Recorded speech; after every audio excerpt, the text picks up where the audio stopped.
မျိုးမြင့်ထွန်းရေးဆွဲတော့စကတဲ့စီရီတော့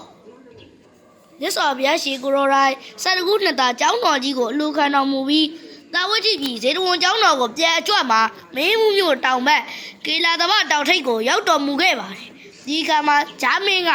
ဟေလာမြတ်ကျော်တတော်တော်ကိုစက်ကက်လူရန်သလိုမြန်မာမင်းကလည်းထိပြူမိုးကပူဇော်ပါတယ်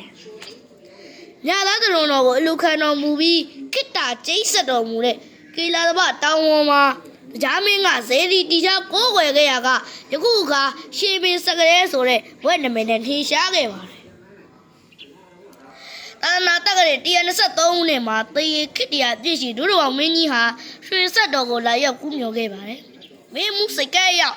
တောင်ထိပ်မှာရောင်ကြီးရောကွန်မြူးနေတာကိုဖူးရပါတယ်။တောင်ထိပ်ကိုတက်ရောက်တဲ့အခါမှာဂျာမင်းတီထားခဲ့တဲ့ဇေဒီနဲ့အတူရပြည့်ကျောက်စာကိုတွေ့ခဲ့ရပါတယ်။တကယ်ထောင်173ငယ်မင်းလက်ထက်မှာတော့ဟမ်းမင်ယော်နေပယ်နေကြီးဥပဲရ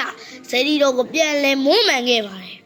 ဇေဒီတော်ရဲ့ထူးခြားချက်ကတော့ရွှေထီတော်တေလူရိုင်းနေပူခြင်းမရှိပဲမိုးများအောင်ဆိုင်နေခဲ့ခြင်းဖြစ်ပါတယ်ပကြီးမျိုးမြင့်ထွန်းရေးဆွဲတော့နကဘွတ်တောင်စကရဲဇေဒီရဲ့အလောင်းကြောင့်ဟောမှာတော့နကဘွတ်တောင်ကိုလည်းလေ့လာနိုင်ကြပါတယ်အမြင့်ပေ30ဝန်းကျင်ရှိပြီးအလွယ်တကူတက်ရောက်နိုင်ကြပါတယ်။ကေလာတပတောင်ကိုမြတ်စွာဘုရားရှင်ကြွရောက်လာစဉ်က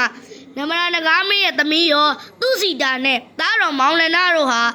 ဘုရားရှင်ကိုဥခတ်ရလာတော့လဲငှက်တကောင်ရဲ့တိုက်ခိုက်မှုကိုခံခဲ့ရတဲ့အတွက်လမ်းခုလက်မှာတွင်သေပွဲဝင်ခဲ့ရပါတယ်။